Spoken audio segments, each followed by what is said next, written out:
Selamat sore. Kurang kompak. Selamat sore. Kekompakan.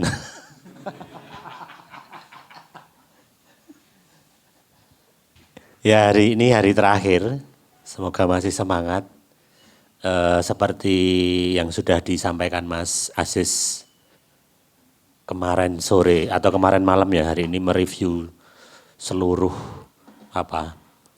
dari hari pertama nanti akan dijabarkan, terus berbagi kiat tips and trick tentang digital marketing. Sekiranya kalau teman-teman nantinya setelah ini mau bereksperimentasi, mau mengoptimasi webnya, mau mengoptimasi medsosnya, atau mau membuat strategi bersiasat di dunia yang mungkin baru bagi teman-teman, bagi yang merasa baru ya.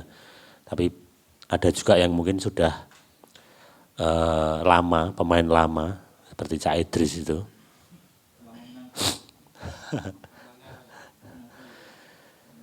Tidak perlu berpanjang lebar, langsung saja. Monggo waktunya Mas Aziz segera dipaparkan sejelas-jelasnya. Matur nuwun. Terima kasih. Oke, terima kasih atas kesempatan sore ini. Ini hari terakhir. Selamat sore semuanya. Assalamualaikum warahmatullahi wabarakatuh. Terima kasih atas kehadirannya. Terima kasih sudah bertahan hari demi hari. Hari ini kita akan, kita udah dibahas, ada dikit review dari kemarin, tapi nggak akan dibahas ulang. Hanya mungkin kita mereview apa yang udah kita pelajari kemarin. Lalu kita hari ini akan lebih ringan semoga. Jadi kita akan kenal tren-tren digital marketing apa aja sih yang menurut para praktisi itu akan jadi tren di 2023 gitu. Apa yang akan in di 2023 itu kayak gimana sih? Lalu peluang apa sih yang bisa kita dapat dari kalau kita belajar digital marketing, atau di luar misalnya kalau belajar digital marketing, soal bisnis gitu, soal usaha online atau soal marketing online gitu, atau mungkin yang sering dibahas ya salah satunya sosial media. Padahal ketika nanti terjun di dunia online dalam hal ini marketing digital, sebenarnya banyak peluang yang bisa kita dapat. Kemarin bisa jadi buzzer misalnya, tapi kita nggak akan bahas jadi buzzer hari ini.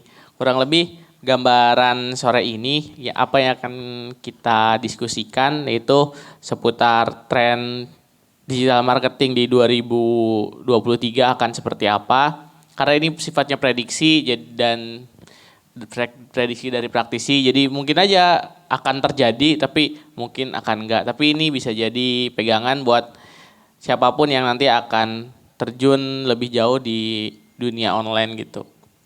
Lalu peluang apa aja yang akan kita dapat?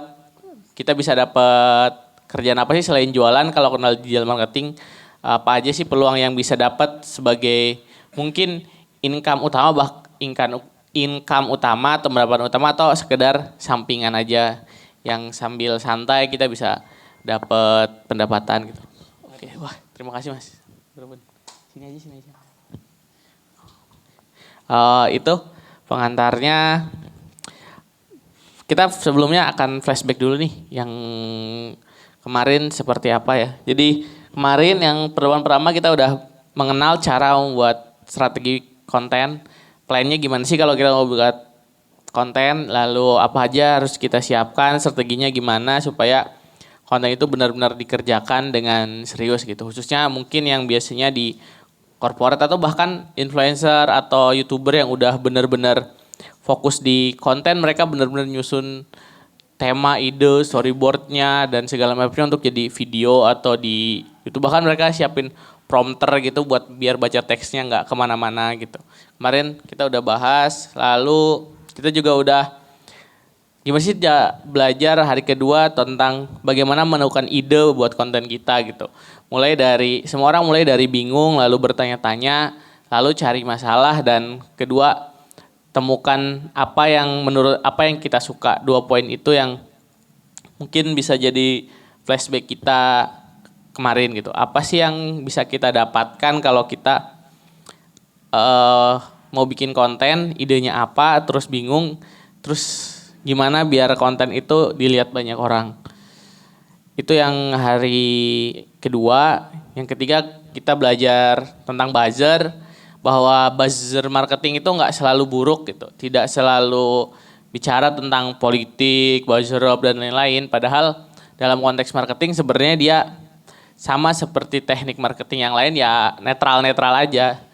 Sama seperti alat apapun, dia digunakan untuk konten apapun, ya tergantung orang yang makai.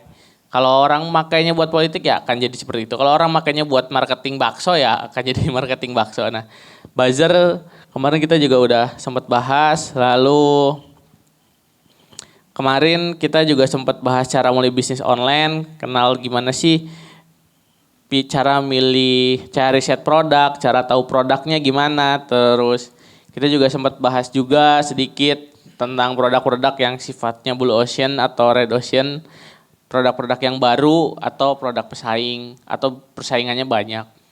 Nah itu juga sudah kita bahas untuk flashbacknya. Lalu kita udah belajar juga soal SEO, kenalan SEO itu apa, cara supaya kita dapat di page 1 itu gimana di Google, tekniknya apa aja, mungkin pengenalan ya. Semua ini sifatnya mungkin lebih ke dasar dan pengenalan, karena kalau teknis kita akan lebih jauh. Misalnya kalau SEO kita beneran harus bikin kontennya, buka webnya dan segala macam. Dan di sini kita lebih ke pengenalan dan tahulah, oh bisa di Google gimana, awal orang-orang bikin konten itu seperti apa. Buzzer tuh sebenarnya industri yang seperti gimana. Nah, hari ini kita akan bahasnya lebih ringan, nggak bahas poin per poin, akan lebih banyak tren dan digital marketing ke depan dan peluang-peluang yang bisa kita dapat di masa depan. Atau mungkin di 2023 lah kalau masa depan kejauhan ya.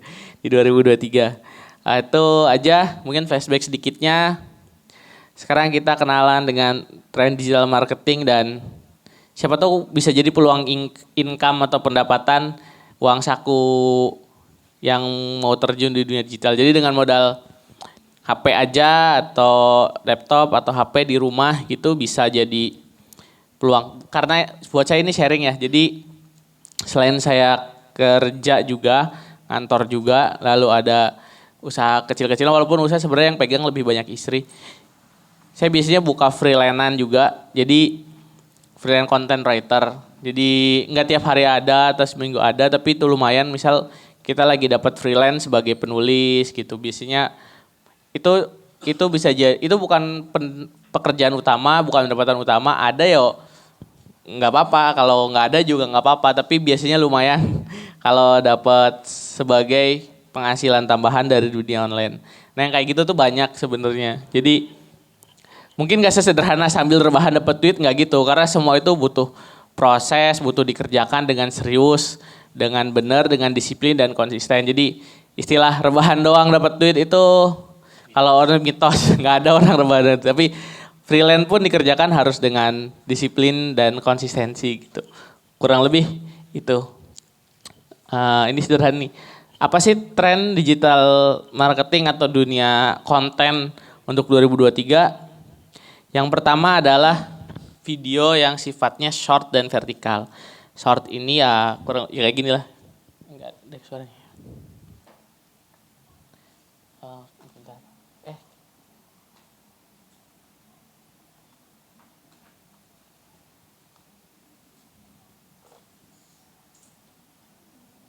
Ini gambar aja sih. Enggak tahu ada suara.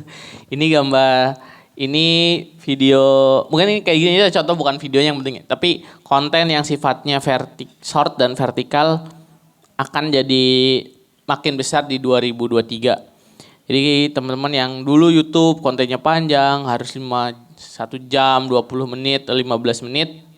Sekarang konten-konten pendek yang masuk, yang bentuknya short kayak gini udah lebih banyak digunakan.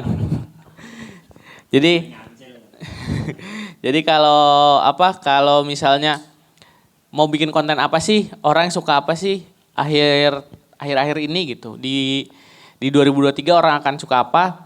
kalau kita mau bikin konten panjang nih yang besar nih kayak yang besar itu udah mulai jarang gitu. Sekarang konten-konten itu orang suka yang lebih cepat. Ini sebenarnya didistrupsi sama TikTok.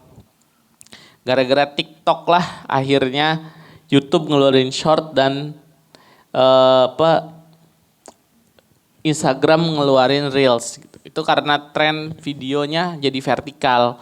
Orang nggak lagi nonton video landscape di laptop karena males mungkin bolak-balik HP dan lain-lain karena scrollnya cepat. Jadi video-video yang sifatnya pendek sekitar 15 sampai 30 detik jauh lebih disukai oleh audiens, oleh oleh penonton, oleh orang-orang yang pegang gadget gitu. Nah, konten-konten ini yang mungkin kalau mau terjun nanti bisa dipakai ya, bisa digunakan, bisa dicoba.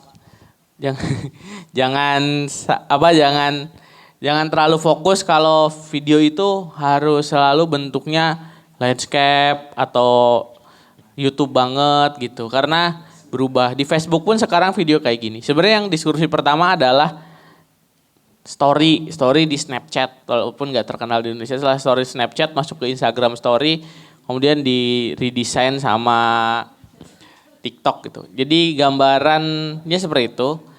Bedanya kalau di short YouTube itu sementara belum terlalu bisa untuk dimonetize. Jadi dia jadi bagian tapi belum bisa banget jadi monetize.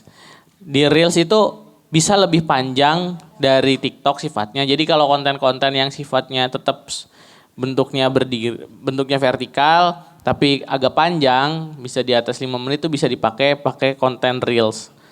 Kalau TikTok biasanya lebih pendek dan dipakai untuk konten-konten yang jualan, terus orang goyang-goyang, gitulah. Itu goyang-goyang untuk naikin experience sebenarnya dari audiens. Jadi kalau mau coba ke depan sebaiknya gimana? Sebaiknya mulailah dari konten yang sifatnya vertikal atau short gini. Lalu yang kedua adalah digital experience. Digital experience itu lebih ke kita sebagai pembuat konten itu harus memberi pengalaman yang baik kepada penonton atau audiens kita. Jadi jangan sampai orang tuh lewat dong jelek gitu. Jadi kita harus ngasih ke audiens kita tuh benar-benar apa ya istilahnya ya. Kalau bahasa marketing journey experience, jadi pengalaman dia untuk sebagai audiens tuh senang gitu. Kalau orang nonton film tuh keluar tuh puas, filmnya tuh bagus, segala macam lu ceritain ke orang. Nah, konten pun sebenarnya sama. Walaupun sifatnya pendek dan lain-lain, kalau orang aku sukanya kalau konten ini influencer ini atau aku orang kontennya apa, sukanya apa. Nah, yang konten kayak gitu yang orang suka ya fansnya yang kayak gitu. Jadi kita harus bisa ngasih pengalaman kepada audiens kita. Dan kita harus tahu audiens kita itu siapa. Kalau audiens kita itu ya orang suka yang religi, kontennya religi ya religi. Tapi kalau konten kita adalah komedi ya komedi. Jadi jangan keluar dari niche yang kita bangun di audiens. Kalau kita terbiasa udah bikin konten komedi terus niche-nya berubah, udah beda, udah kita nggak bisa dapat experience dari audiens, nanti lama-lama audiens kita hilang karena merasa kita udah nggak relate lagi dengan audiens kita itu. Itu juga harus di konsep. Yang berikutnya yang ketiga adalah marketing automation atau CRM. CRM itu sebenarnya dia ada di back end, dia nggak ada di konten depannya, dia nggak ada di yang kita lihat. Yang CRM adalah apa yang kreator lakukan terhadap audiens dia.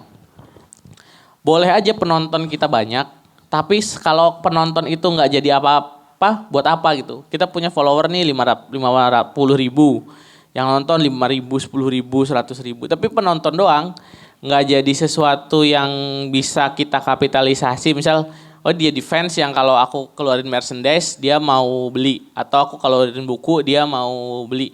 Aku bikin jadi aktor di film dia mau nonton gitu. Nah, selama dia hanya follower dan nggak bisa dikapitalisasi jadi sesuatu itu agak percuma. Mungkin kita bisa jual itu sekedar buat ke produk, aku nih follower banyak, mau nggak promo di tempatku. Nah, itu kurang bagus walaupun untuk individu. Jadi kalau misalnya untuk lebih bagusnya lagi, gimana orang audiens sebenarnya ini lebih banyak dipakai di bisnis ya. Jadi kalau kita punya usaha, pembeli, follower kita tuh kita data, kita sebenarnya di dashboard belakangnya tuh ada datanya tuh, oh followernya berapa, yang beli berapa, yang action berapa, misalnya itu hanya dummy aja gambaran bahwa sebisa mungkin ketika mau serius sebagai content creator ya kita harus punya database itu di belakangnya. Kalau enggak berarti sebaiknya ya itu biasanya dilakukan di bisnis. Kalau perusahaan itu wajib banget punya CRM.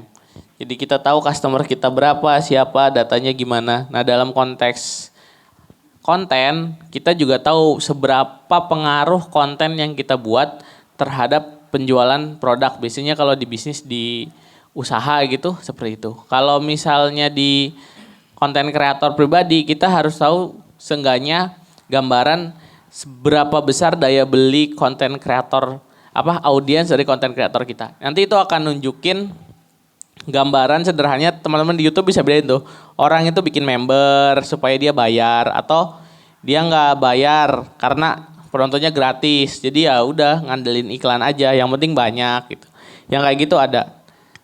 Bahkan dengan kayak gitu pun sebenarnya penting untuk kita tahu seperti apa audiens. Jadi digital marketing nggak tentang apa yang kita lihat di kontennya, tapi apa yang kita lihat di back end atau di belakangnya itu.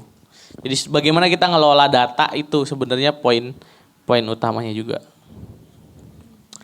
Lalu berikutnya yang keempat yang paling hangat adalah artificial intelligence.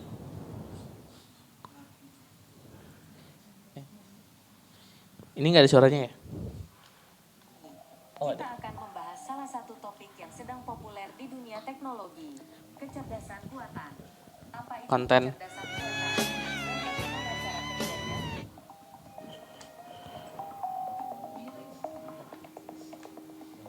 Konten ini dibuat dari skrip, voice over hingga avatarnya oleh AI. Jadi udah nggak ada lagi orang yang menggunakan ke depan mungkin orang udah akan full AI ya. Jadi ya siap-siap aja.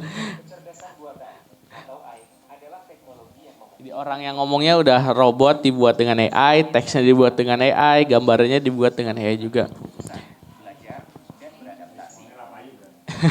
Siap-siap. Yang paling ngeri saya mas, saya kan awal content writer ya freelance-nya. Sekarang content writer udah ada chat GPT gitu kan. Wah puyeng banget ya. Udah masukin di robot keluar konten, sedangkan kita yang harus ini. Desainer juga kemarin sempat ada kisruh perdebatan soal Jakarta Post itu ngupload desain hasil AI. Dan itu diperdebatkan copyright-nya gimana gitu. Karena kan ada basis datanya yang dibuat.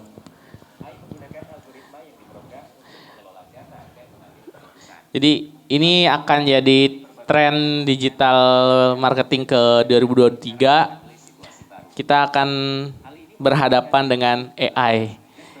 Kalau kita itu sebenarnya ini yang dulu takutin. Apakah orang kreatif itu akan berhadapan dengan AI gitu? Bukannya data itu lebih banyak orang-orang yang kaku, misalnya keuangan yang akan habis. Tapi ternyata ya enggak, yang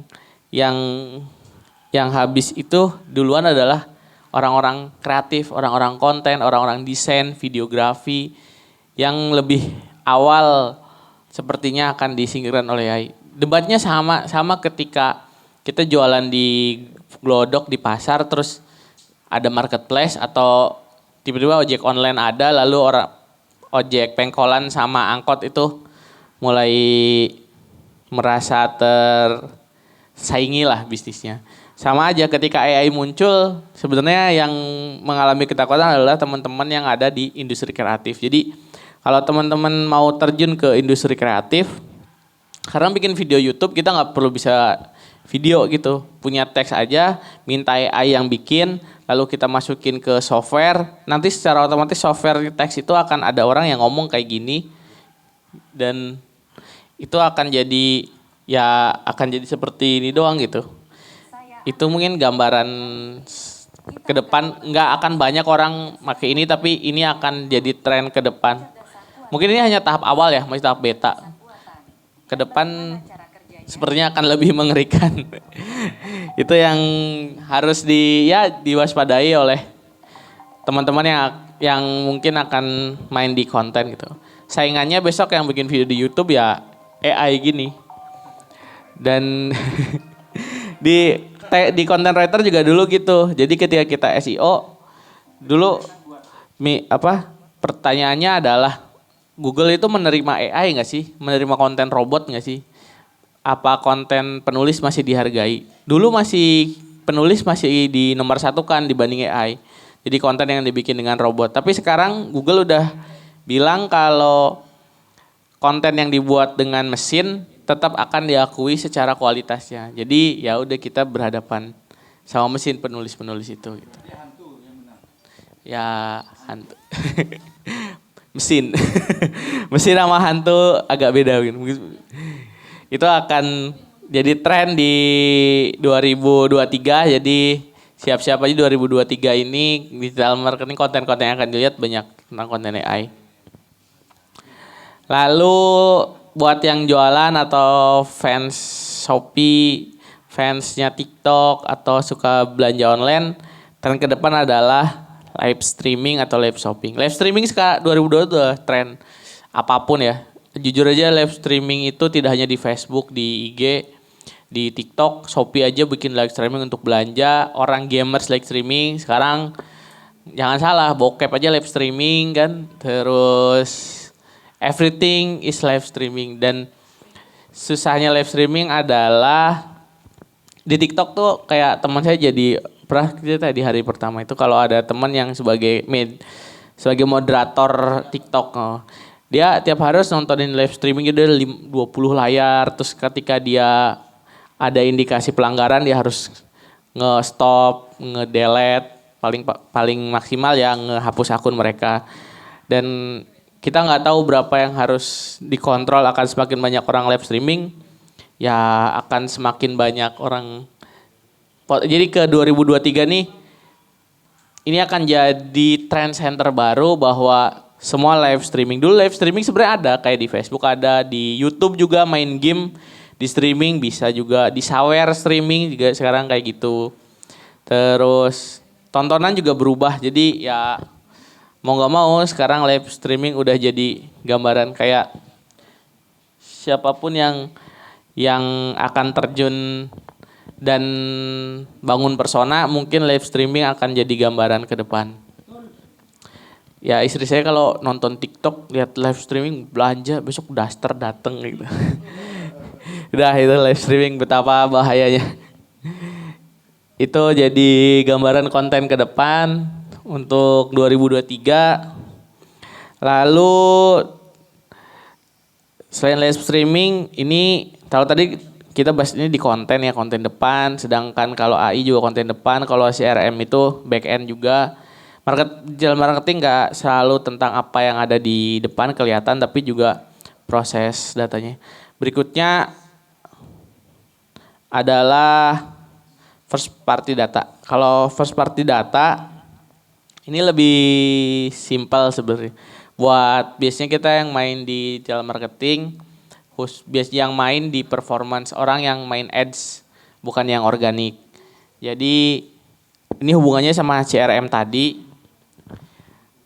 Gimana kita bisa dapatkan data customer untuk diri target ulang dengan karakter audiens yang sama supaya iklan kita berikutnya tepat sasaran.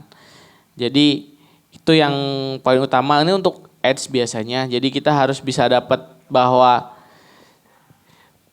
seperti sempat dibahas kemarin, perbedaan mendasar paling utama dari marketing tradisional sama digital marketing adalah digital marketing mampu mengambil data dan mengolahnya untuk dipakai sebagai strategi marketing berikutnya. Itu yang kita nggak bisa dapat di di marketing biasa. Jadi kita nggak bisa tuh ngiklan di koran terus yang baca siapa, berapa orang, yang beli berapa dari sana. Kita bisa tracking orangnya siapa, karakternya seperti apa, gimana, nggak bisa. Digital marketing sebenarnya walaupun secara basic sistem marketingnya sama, tapi yang membedakan adalah ketika dia dapat iklan kita bisa tahu siapa yang ngelihat iklan kita, berapa daya jangkaunya, datanya apa yang bisa kita dapat, nomor HP, email, alamat, lokasi, pekerjaan, pengeluaran mereka berapa gitu, spending, dan mereka transaksi pakai apa. Dan kalau kita dapat itu, itulah sebenarnya esensi dari digital marketing yang dipakai di bisnis. Itu yang data itu yang kita olah. Jadi seni pada akhirnya digital marketing adalah seni ngolah data itu. Biasanya cuman digital marketing itu satu kesatuan yang nggak bisa oleh satu orang nih. Jadi ada orang yang bagian kreatif, orang bagian kontennya, orang bagian bikin tampilannya video, desain, artikel, orang kreatifnya betul. Terus ada juga orang di belakang layar yang bukan belakang layar sebenarnya, orang yang bagian mengolah data. Ya otak kanan otak kirinya jalan lah kasarnya. Orang yang ngambil data, ngolah data scientistnya itu juga bagian dari sistem di digital itu. Walaupun kita sederhananya bilang digital marketing kan bikin konten atau kita ngiklan. Ya kalau teman-teman misal pernah dapat iklan lewat nih, Facebook Ads jualan 100 juta gitu misalnya. Ya kalau semua orang bisa Facebook Ads terus dapat kaya raya, nggak ada orang miskin di Indonesia, sama aja. Jadi konsepnya konsep maksudnya gini, kalau kita ngiklan itu bisa membuat daya jangkaunya bagus, tapi jangan disederhanakan bahwa jangan terlalu termakan omongan motivator lah kasarannya mah. Kalau gini pasti wow, kalau gitu pasti wow, kalau konten gini pasti wow, padahal nggak selalu kayak gitu. Realitasnya semua konten, iklan dan lain-lain ketika kita terjun harus dicoba, ditester dulu. Lalu kedua konsisten dan disiplin. Jadi nggak ada sekali jadi terus besar. Besarnya adalah karena konsistensi dan disiplin kita di konten itu. Itu sebagai gambaran awalnya. Kalau di tren digital marketing ke depan. Sampai di sini ada mau sharing-sharing, diskusi, boleh tanya-tanya sebelum ke materi berikutnya. Bebas. Kalau mau sharing-sharing soal tren ke depan, mungkin menurut teman-teman ada yang ada yang tren lagi nih, tapi belum disebutkan di sini, tapi aku ngikutin nih tren kayak gini atau seperti apa, boleh dibagi.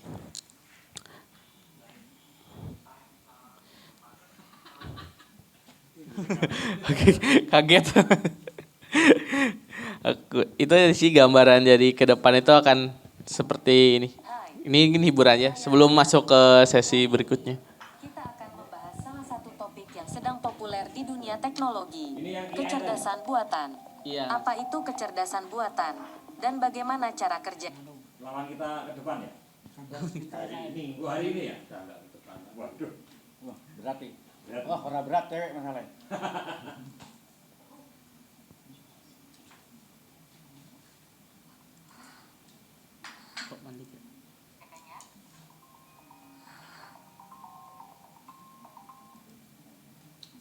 Ada satu menarik yang sampai saat sekarang itu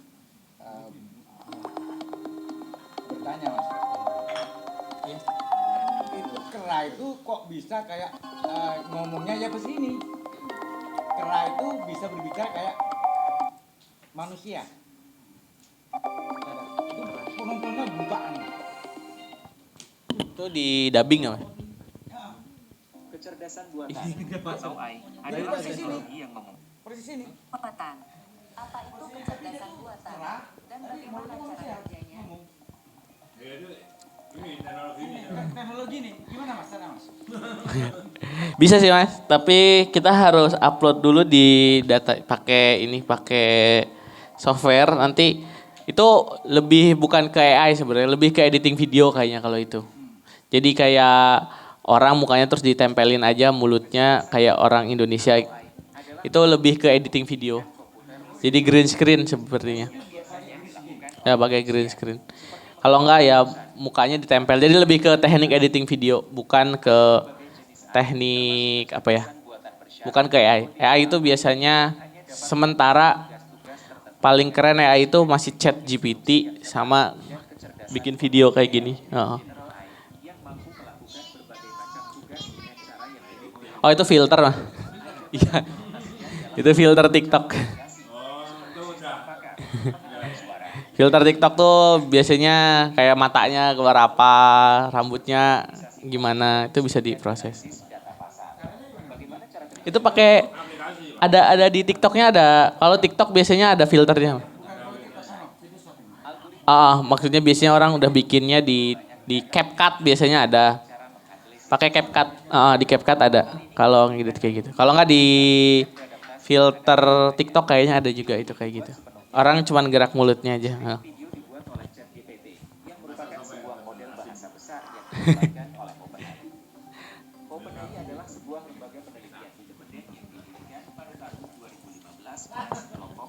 Ada yang mau tanya sampai sini? Mungkin? Kalau enggak kita lanjut. Sampai sini udah pusing Mas. Oh, maafkan. Depan mau gimana? Oke, mungkin sambil nanti ambil iseng-iseng ya. Apa sih peluang tadi udah disinggung di depan ya, peluang income kita di dunia online untuk 2023. Jadi yang bisa dicoba lah. Mungkin nggak bisa dicoba